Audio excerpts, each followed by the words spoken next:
বাবু Valentine date কি দিবা মোক এটা মোবাইল লাগিব সি গুৰুত্ব দিলে শেষৰ কথাটোত মোক এটা মোবাইল লাগিব মাইনাই তেনেকৈ কৈ দিয়াৰ পাছত তাৰ উদ্দেশ্য এটাই এইবাৰ গিফ্ট দিমে পইচা পাই ক'ত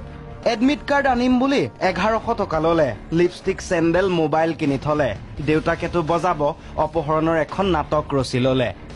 পিছত আমি গম পালো যে আসলে এটো কোনো অপহৰণ ঘটনা নহয় তাৰপিছত গম পালো যে মানে হেৰি নাই এইটো কিতাপ নহয় এই কুমৰিকাত কিবা ছোৱালী এটা কেছত সোমাই আছে যায় মানে লৰাৰ বয়স 16 ছোৱালীৰ কিমান 10 বছৰ হ'ব নেকি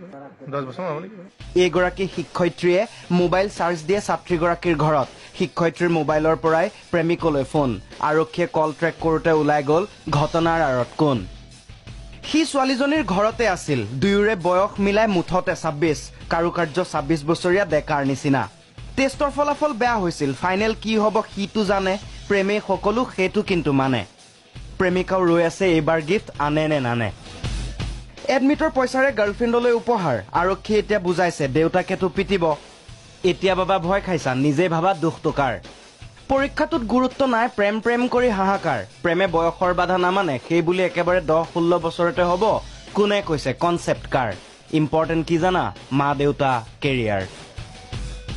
তামুলপুৰৰ পৰা তীৰ্থৰঞ্জন মহন্ত প্ৰাগ নিউজ